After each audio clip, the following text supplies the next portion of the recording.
39장 제사장이 물옷 예복. 그들은 청색 실과 자주색 실과 주홍색 실로 성수에서 섬길 때 입는 예복을 짜서 만들었다. 또한 그들은 하나님께서 모세에게 명령하신 대로 아론이 입을 거룩한 예복도 만들었다. 에봇. 그들은 금실과 청색 실과 자주색 실과 주홍색 실과 가늘게 꼰 모시실로 에봇을 만들었다. 그들은 금판을 두들겨 얇게 편 다음 그것을 잘라 여러 가닥의 실로 만들고 청색 실과 자주색 실과 주홍색 실과 가늘게 꼰 모시실과 함께 섞어 짜서 문양을 만들었다. 멜빵은 에봇 양쪽 끝에 닿아서 조일 수 있게 했다. 장식 허리띠는 하나님께서 모세에게 명령하신 대로 에봇과 같은 재질로 만들되 금실과 청색 실과 자주색 실과 주홍색 실과 가늘게 꼰 모시실로 만들고 에봇에 이어붙여 하나가 되게 했다.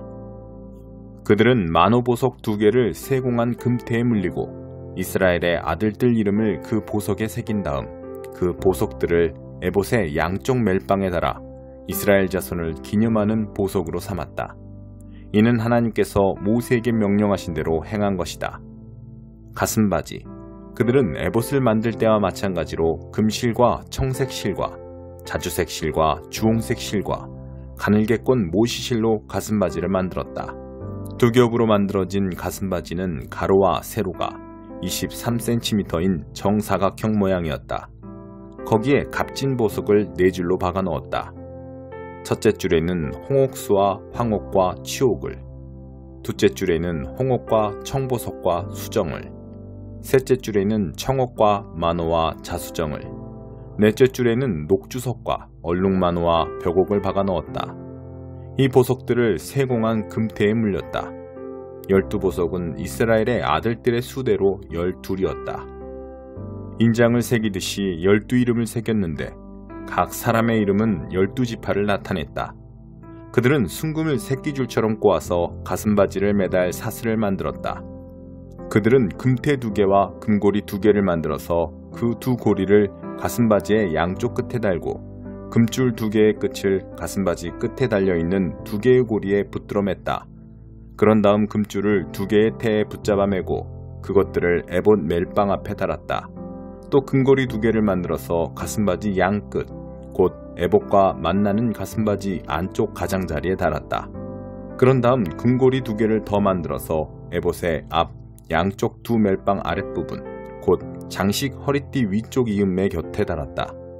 청색 줄로 가슴바지 고리와 에봇 고리를 이어 가슴바지를 고정시켜서 가슴바지가 에봇의 장식 허리띠 위에 튼튼하게 붙어 늘어지지 않게 했다. 하나님께서 모세에게 명령하신 대로 행했다. 겉옷. 그들은 에봇에 받쳐 입을 겉옷을 모두 청색으로 만들었다. 겉옷의 가운데에 구멍을 내고 그 구멍의 둘레를 옷깃처럼 감칠질하여 찢어지지 않게 했다. 겉옷의 가장자리에는 청색 실과 자주색 실과 주홍색 실과 가늘게 꼰 모시실로 석류 모양의 술을 만들어 달았다. 또한 그들은 순금으로 방울을 만들어서 겉옷의 가장자리를 돌아가며 방울과 석류를 번갈아 달았다. 성막에서 섬길 때 입는 겉옷의 가장자리를 돌아가며 방울 하나, 석류 하나, 또 방울 하나, 석류 하나를 달았다. 하나님께서 모세에게 명령하신 대로 행했다.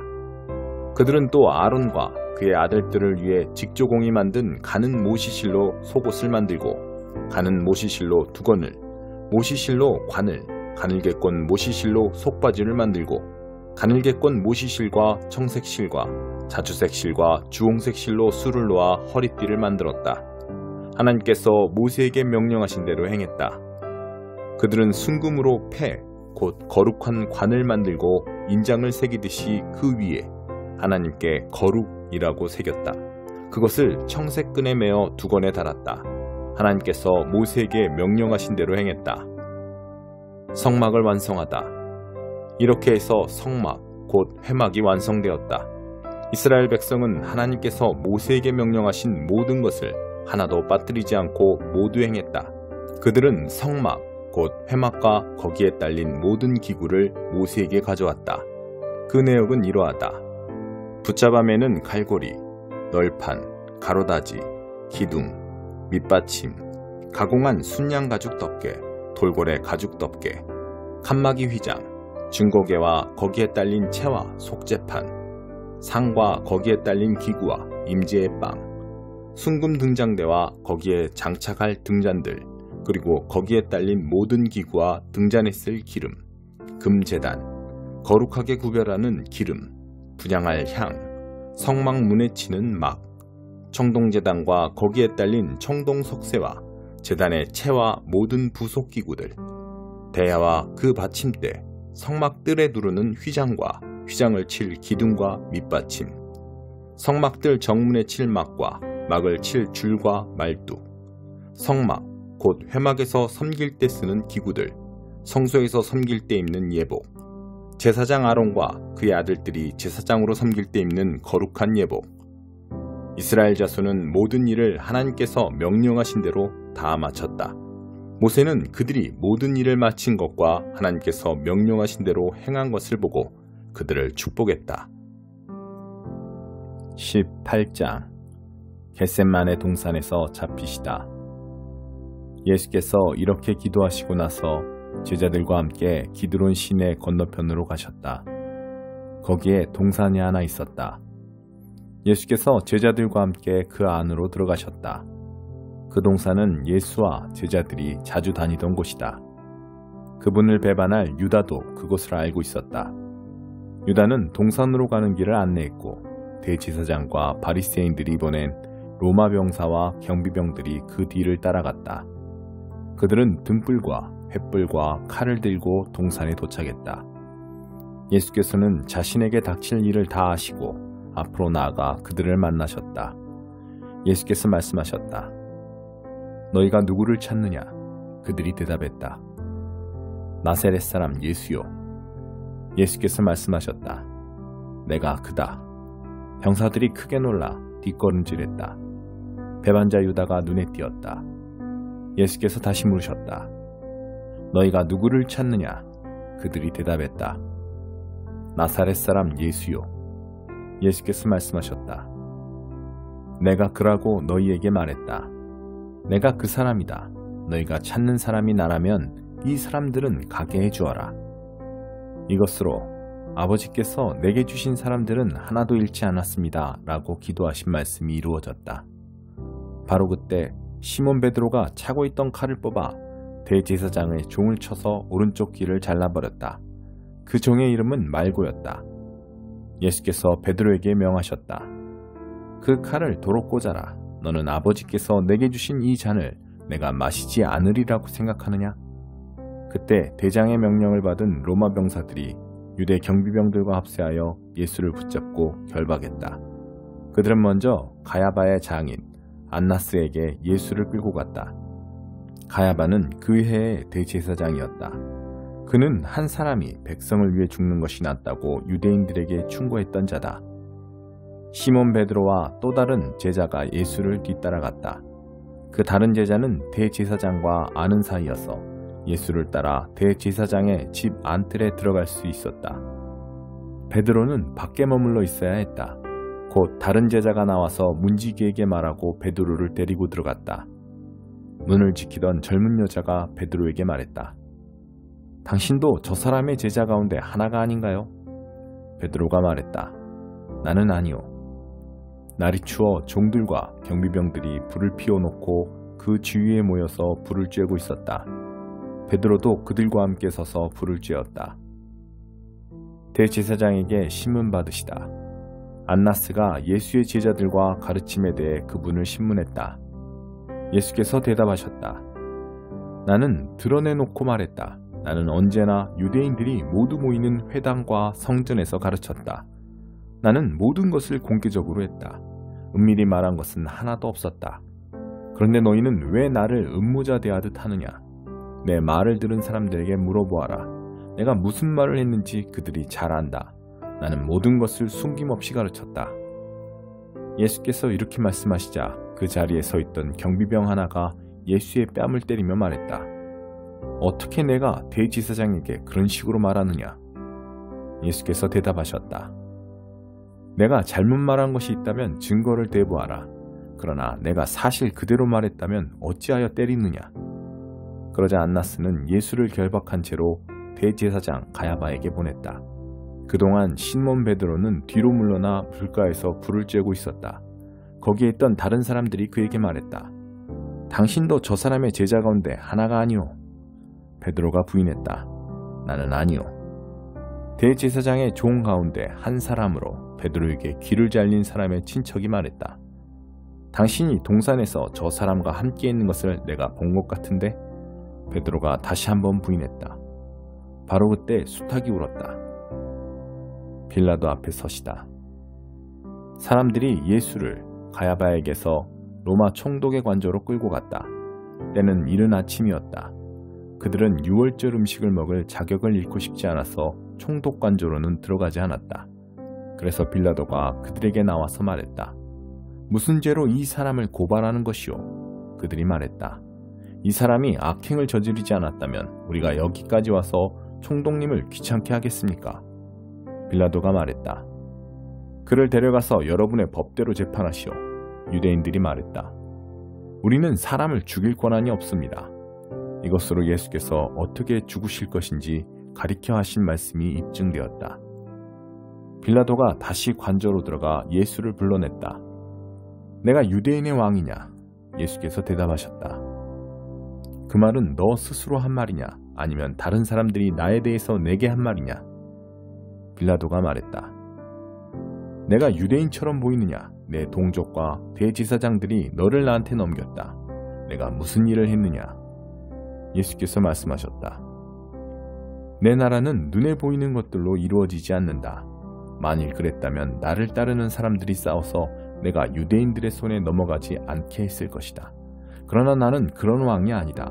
나는 세상이 생각하는 그런 왕이 아니다. 그러자 빌라도가 말했다. 그래서 내가 왕이냐 아니냐?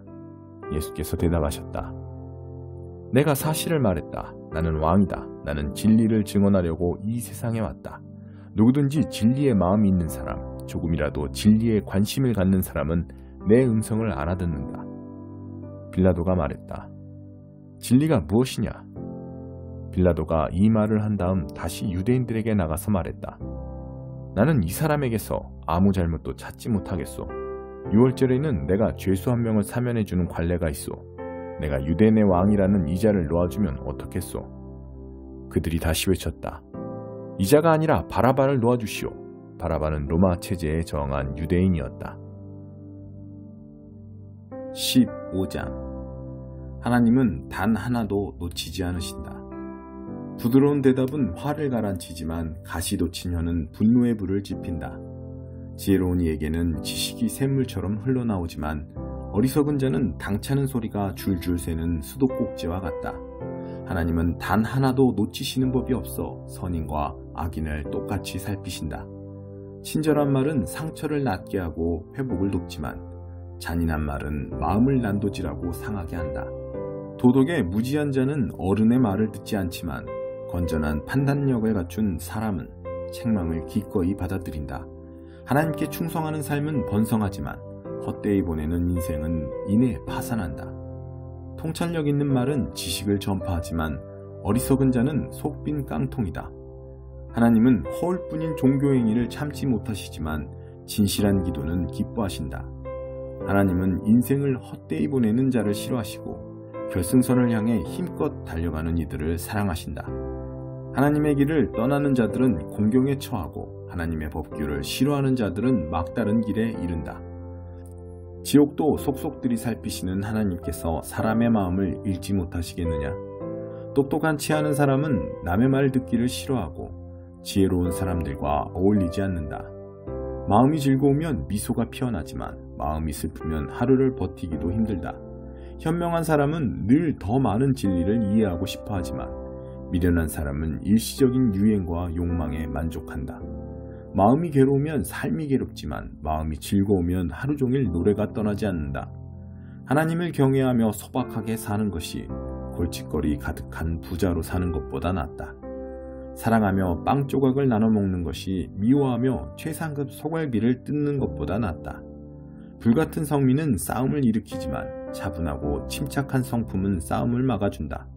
게으른 사람의 길은 가시덤불로 뒤덮이지만 부지런한 사람의 길은 평탄하다. 똑똑한 아이는 부모의 자랑이지만 게으른 학생은 부모의 망신거리다. 머리가 빈 사람은 인생을 장난으로 여기지만 지각 있는 사람은 인생의 의미를 알고 잘 살아간다. 유익한 충고를 거부하면 계획이 실패할 것이고 유익한 조언을 받아들이면 계획이 성공할 것이다. 마음에 맞는 대화는 참으로 즐겁다. 제때 나온 알맞은 말은 더없이 아름답다. 바른 생각을 하는 이의 인생은 하늘로 가는 오르막길이다. 지옥으로 가는 내리막길과는 정반대 방향이다. 하나님은 오만한 자의 허세를 깨뜨리시고 설 자리가 없는 이들과 함께 하신다. 하나님은 악한 계략을 참지 못하시지만 품위 있고 아름다운 말은 돋보이게 하신다. 탐욕스럽게 움켜쥐는 사람은 공동체를 파괴하지만 착취하지 않는 사람은 자기도 살고 남도 살린다. 하나님께 충성하는 이들은 기도하고 답변을 내놓지만 악인의 입은 욕설을 쏟아내는 하수구다. 하나님은 악인을 멀리 하시지만 하나님께 충성하는 자들의 기도에 귀 기울이신다.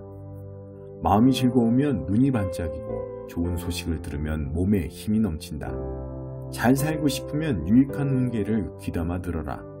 지혜로운 이들에게 귀빈 대접을 받을 것이다. 제멋대로 제 뜻대로 행하는 삶은 보잘것없지만 하나님의 뜻에 순종하는 삶은 드넓게 펼쳐진다. 하나님을 경외함은 삶의 진수를 가르치는 학교이니 먼저 겸손을 배우고 나중에 영광을 경험하게 된다. 2장 종의 지위를 취하신 그리스도.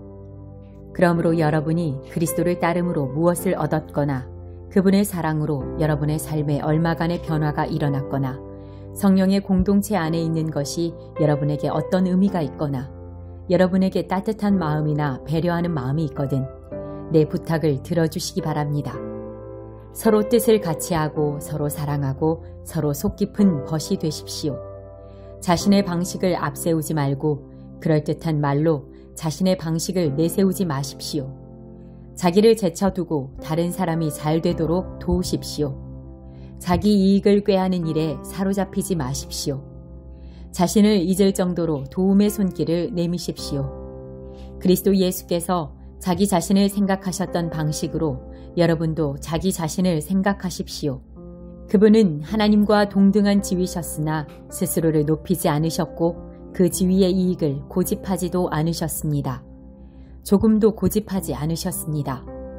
때가 되자 그분은 하나님과 동등한 특권을 버리고 종의 지위를 취하셔서 사람이 되셨습니다. 그분은 사람이 되셔서 사람으로 사셨습니다. 그것은 믿을 수 없을 만큼 자신을 낮추는 과정이었습니다. 그분은 특권을 주장하지 않으셨습니다. 오히려 사심없이 순종하며 사셨고 사심없이 순종하며 죽으셨습니다. 그것도 가장 참혹하게 십자가에서 죽으셨습니다. 그 순종으로 말미암아 하나님께서는 그분을 높이 들어올리시고 어떤 사람이나 사물도 받아본 적 없는 영광을 그분에게 주셨습니다. 그리하여 하늘과 땅에 있는 모든 피조물이 오래전에 죽어 땅에 묻힌 사람들까지도 예수 그리스도 앞에 절하고 경배하게 하시고 그분이 만물의 주이심을 찬양하게 하셔서 하나님 아버지께 큰 영광을 돌리게 하셨습니다. 함께 기뻐하십시오. 친구 여러분, 내가 바라는 것은 여러분이 처음부터 해온 일을 계속 해달라는 것입니다. 내가 여러분 가운데 살 때 여러분은 순종으로 응답하는 삶을 살았습니다.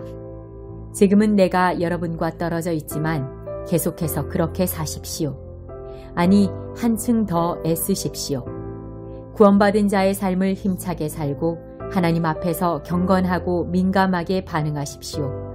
그 힘이야말로 하나님이 주시는 힘이고 여러분 안에 깊이 자리한 힘입니다. 하나님은 자기를 가장 기쁘시게 할 만한 일을 바라시고 행하시는 분입니다. 무슨 일을 하든지 기꺼운 마음으로 흔쾌히 하십시오.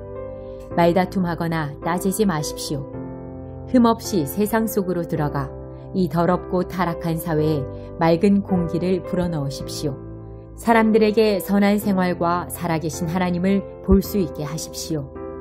환하게 빛을 비춰주는 메시지를 어둠 속에 전하십시오. 그러면 그리스도께서 오시는 날에 나는 여러분에 대해 자랑할 것이 있을 것입니다. 여러분은 내가 한 이 모든 일이 헛수고가 아니었음을 보여주는 산 증거가 될 것입니다. 내가 지금 여기서 처형당한다 해도 내가 여러분이 그리스도의 제단에 믿음으로 바치는 제물의 일부가 되고 여러분 기쁨의 일부가 된다면 나는 그것으로 기뻐할 것입니다. 그러니 여러분도 나의 기쁨의 일부가 되어 나와 함께 기뻐해야 합니다.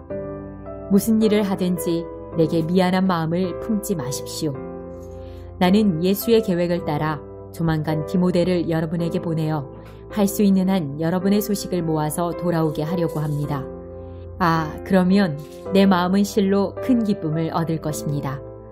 내게는 디모데만한 사람이 없습니다. 그는 충직하고 여러분을 진심으로 걱정하는 사람입니다. 이곳에 있는 대다수 사람들이 예수의 일에는 관심이 없고 자기 일에만 관심이 있습니다. 그러나 여러분도 알다시피 디모데는 진국입니다. 우리가 메시지를 전하는 동안 그는 내게 충실한 아들이었습니다. 앞으로 이곳에서 내게 있을 일을 알게 되는 대로 그를 보내려고 합니다. 나도 곧 그의 뒤를 따라가게 되기를 바라고 기도합니다. 그러나 지금 당장은 나의 좋은 벗이며 동역자인 에바브로디도를 급히 보내려고 합니다. 전에 여러분이 그를 보내어 나를 돕게 했으니 이제는 내가 그를 보내어 여러분을 돕게 하겠습니다. 그는 여러분에게 돌아가기를 몹시도 사모했습니다. 여러분도 들었겠지만 그는 병이 나은 뒤로 더욱 여러분에게 돌아가기를 원했습니다. 자기 병이 다 나았으니 여러분을 안심시키고 싶어 했습니다. 여러분도 알다시피 그는 죽을 뻔했으나 하나님께서 자비를 베풀어 주셨습니다. 그리고 하나님은 내게도 자비를 베풀어 주셨습니다. 하마터면 그의 죽음이 그 무엇보다도 큰 슬픔이 될 뻔했습니다. 그러니 그를 여러분에게 보내는 것이 내게 큰 기쁨인 이유를 여러분은 아실 것입니다. 그의 강건하고 기운찬 모습을 다시 볼 때 여러분은 얼마나 기뻐할 것이며 나는 또 얼마나 안심하겠습니까? 기쁨이 넘치는 포옹으로 그를 성대히 맞아주십시오. 그와 같은 사람은 여러분으로부터 가장 좋은 것을 받을 자격이 있습니다. 여러분이 나를 위해 시작했으나 마무리 짓지 못한 사역이 생각나는지요? 그는 그 일을 마무리하느라 목숨까지 걸었고 그 일을 하다가 하마터면 죽을 뻔했습니다.